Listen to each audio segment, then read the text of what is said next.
చంద్రబాబు పాదయాత్ర హిందూపూర్ నుంచి ప్రారంభమవుతుండటంతో అక్కడ తెలుగు తమ్ముళ్లు సందడి నెలకొంది. అనంతపురం జిల్లా నలుమూల నుంచి తెలుగు తమ్ముళ్లు హిందూపూర్కు చేరుకున్నారు. పట్టణమంతా పసుపు వర్ణమైంది. బాబు పాదయాత్ర ప్రారంభించే ముందు ఆంజనేయ స్వామి ఆలయం వద్దకు వేలాది మంది తరలి వచ్చారు. అక్కడి తాజా పరిస్థితిని మా ప్రతినిధి పిఎంఆర్ అందిస్తారు. పిఎంఆర్ చెప్పండి, అక్కడ ఏర్పాట్లు ఎలా ఉన్నాయి? చంద్రబాబు చేరుకున్నారా? ప్రస్తుతం అక్కడ పరిస్థితి ఎలా ఉంది? Thank you Kalyan. మరి కొద్దిసేపట్లో టీడీపీ అధినేత చంద్రబాబు నాయుడు ఇక్కడికి చేరుకోనున్నారు. అనంతపురం జిల్లా హిందూపురం నుంచి ఆయన పాదయాత్ర చేపట్టేందుకు వస్తున్నా మీకోసం అంటూ టీడీపీ అధినేత చంద్రబాబు నాయుడు ప్రజల్లోకి వెళ్లేందుకు, ప్రజలతో మమేకమయ్యి వారి సమస్యలను తెలుసుకుని స్వయంగా వారి సమస్యలకు ఎటువంటి పరిష్కారం లభిస్తుందని స్వయంగా ఆయనే తెలుసుకునేందుకు మరికొద్దిసేపట్లో ఆయన తన పాదయాత్రను వస్తున్నా మీకోసం అనే పేరుతో చేపడుతున్న పాదయాత్రను హిందూపురం నియోజకవర్గం నుంచి, హిందూపురం టౌన్ నుంచి ప్రారంభిస్తున్నారు. సో దీంట్లో భాగంగా మొట్టమొదటిగా సూగూరు ఆంజనేయ స్వామి టెంపుల్లో ప్రస్తుతం మనం ఎక్కడైతే ఉన్నామో సూగూరు ఆంజనేయ స్వామి టెంపుల్ ఇక్కడ పూజలు నిర్వహించి ఆ తర్వాత 4 విగ్రహాలు, ఎన్టీఆర్ విగ్రహం, మహాత్మా గాంధీ విగ్రహం, పూలే విగ్రహం, అలాగే అంబేద్కర్ విగ్రహం, అంటే అన్ని వర్గాలకు సంబంధించిన అందరినీ సాటిస్ఫై చేసేలాగా మొదటి రోజు పాదయాత్ర కూడా అన్ని వర్గాలను కలుపుకుని వెళ్లేలాగా, అంటే తాను ఏ ఉద్దేశంతో యాత్ర చేపడుతుంది, ఏ వర్గాలను కలుపుకుపోయేందుకు తాను యాత్ర చేపడుతున్న విషయాన్ని తొలి రోజునే స్పష్టం చేసేందుకు తొలి రోజు పాదయాత్రనే అన్ని వర్గాలను కలుపుకుని వెళ్లేలాగా చేస్తున్నారు. దీంతోపాటు పూర్తి స్థాయిలో టీడీపీ అధినేత చంద్రబాబు నాయుడు ఏదైతే పాదయాత్ర చేపట్టాలని చెప్పి నిర్ణయించుకున్నారో మరికొద్దిసేపట్లో చేపట్టబోతున్నారో ఆ పాదయాత్రతో టీడీపీ శ్రేణుల్లో కానీ, టీడీపీ పార్టీలో కానీ పెద్ద ఎత్తున జోష్ వస్తుందని చెప్పి టీడీపీ శ్రేణులు భావిస్తున్నారు. సో దీనికి సంబంధించి మనతో మాట్లాడేందుకు గతంలో మీకోసం యాత్ర సందర్భంగా కూడా పూర్తిగా 117 రోజులు చంద్రబాబుతో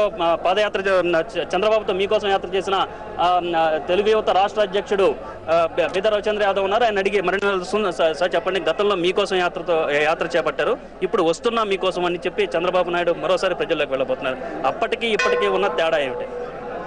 గతంలో మీకోసం యాత్ర ద్వారా ఆనాడు రాష్ట్రంలో జరుగుతున్నటువంటి అవినీతి కార్యకలాపాలు, కాంగ్రెస్ ప్రభుత్వం వ్యవహరిస్తున్నటువంటి ప్రజా వ్యతిరేక విధానాల మీద ప్రజల్ని చైతన్యవంతులను చేసి అవినీతి వ్యతిరేక కార్యకలాపాలన్నీ కూడా మేము చేపట్టాం. ప్రజల్ని చైతన్యవంతులను చేయడం ద్వారా ఈ రాష్ట్రంలో జరుగుతున్నటువంటి దోపిడీని అరికట్టాలని ఆనాడు మీకోసం యాత్ర ద్వారా ప్రయత్నం చేశాం.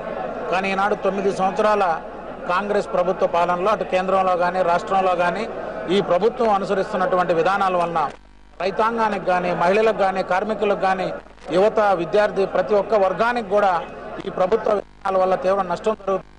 ఉపాధి లేక, అదేవిధంగా ఉద్యోగ అవకాశాలు లేక యువత వీధున పడ్డారు. అదేవిధంగా రైతులకు సరైనటువంటి గిట్టుబాటు ధరలు లేక, విద్యుత్ సరఫరాలు లేక, తాగునీరు, సాగునీరు లేనటువంటి పరిస్థితుల్లో గ్రామీణ వ్యవస్థ పూర్తిగా దెబ్బతిన్నటువంటి తరుణంలో ప్రజల్ని చైతన్యవంతులను చేసి ఈ ప్రభుత్వాన్ని గద్దె దించేందుకే ఈ వస్తున్నా మీకోసం యాత్ర ద్వారా శ్రీకారం చుడుతున్నాం. చైతన్యవంతులను చేయడం ద్వారా ఈ రాష్ట్రంలో, కేంద్రంలో కాంగ్రెస్ పార్టీ పరిపాలన అంతమొందించేదానికి ఈ యాత్ర ద్వారా ప్రజలను చైతన్యవంతం చేస్తామని తెలియజేస్తాం. అంటే చంద్రబాబు నాయుడు చేపట్టబోతున్న ఈ పాదయాత్రతో పూర్తి స్థాయిలో ప్రజల్లో ఏదైతే ఇప్పటివరకు మీ పార్టీ పట్ల కాస్తో కోస్తో వ్యతిరేకత ఉంది, అంటే మొన్న ఉప ఎన్నికల తర్వాత ఏదైతే వ్యతిరేకత కనిపించిందో అది పూర్తిగా పోతుందని చెప్పి అనుకుంటున్నారా? మీ పార్టీ శ్రేణుల్లో ఒక కొత్త ఉత్తేజం వస్తుందని చెప్పి బలమైన నమ్మకం మీకుందా? ఖచ్చితంగా పార్టీలో కొత్త నూతన ఉత్తేజంతో పాటుగా ఈ రాష్ట్రంలో జరుగుతున్నటువంటి అవినీతి, అన్యాయ కార్యక్రమాలపై పెద్ద ఎత్తున ఉద్యమించేదానికి ఈనాడు తెలుగుదేశం పార్టీ కార్యకర్తలు ముందుకు కదులుతున్నారు. ఉప ఎన్నికల యొక్క ఫలితాలని మేము లెక్కలో తీసుకోవటం లేదు. అది ఒక విపరీతమైనటువంటి వారికి అరెస్టులు, రాజశేఖర రెడ్డి కుటుంబం వీధులు ఎక్కడంతో వచ్చినటువంటి సానుభూతి పరిణామాలు తప్పితే తెలుగుదేశం పార్టీ తిరిగి మళ్ళీ పుంజుకుంటుంది. 2014 ఎన్నికల్లో ఖచ్చితంగా విజయం సాధిస్తామనేటువంటి ధీమా కార్యకర్తలు ఉందని తెలియజేస్తుంది. అలాగే థ్యాంక్ యూ సార్. సో అలాగే పార్టీ సీనియర్ నేత, అలాగే ఎంపీ దేవేంద్ర కూడా ఉన్నారు. ఆయన అడిగి చూస్తున్నారు, అసలు ఏ ఉద్దేశంతో ఈ పాదయాత్ర చేపట్టాలని చెప్పి చంద్రబాబు నిర్ణయించుకున్నారు, యాత్ర ఉద్దేశం ఏమిటి అనే దాని మీద దేవేంద్ర గౌడ్ అడిగి తెలుసుకుందాం. సార్ దేవేంద్ర గౌడ్ చెప్పండి, 117 రోజుల పాటు 2000 కిలోమీటర్లకు పైగా పాదయాత్ర చేపట్టిన 60 ఏళ్ల 6 వయసులో చంద్రబాబు నాయుడు గారు ఒక విధంగా సాహసం చేస్తున్నారనే అభిప్రాయం వ్యక్తమవుతుంది. సో ఈ వయసులో ఈ సాహసం చేయడానికి ఆయన రెడీగా ఉన్నారా? ఆయన ఆరోగ్యం సహకరిస్తుందని చెప్పి అనుకుంటున్నారు? అంటే ఆయన ఆరోగ్యం పట్ల ఎటువంటి అనుమానం లేకున్నా ఇది సాహసం అనే చెప్పొచ్చు. ఈ వయసులో కూడా ఆయన ఇన్ని కిలోమీటర్లు పాదయాత్ర చేస్తానని చెప్పారు. ముఖ్యంగా ప్రజల బాధలో ఉన్నారు. రాష్ట్రంలో ప్రభుత్వం అనేది లేనే లేదు, అధ్వానంగా తయారైపోయింది మొత్తం రాష్ట్రం అంతా కూడా. కనుక మేము గతంలో కూడా పాదయాత్ర చేస్తున్నాము. 500 కిలోమీటర్లు చేయగలరు. చాలా ప్రజలను బాగా మమేకంగా కావడానికి ఇది మంచి అవకాశము. ప్రజలను వాళ్ళ బాధలు తెలుసుకోవడానికి వాళ్ళందరూ హైదరాబాద్ రావాల్సిన లేదు, నేనే వస్తున్నానని చెప్పి మీకోసము నేను వస్తున్నాను నేను అని చెప్పి ఆయన్నే ప్రకటించుకున్నారు.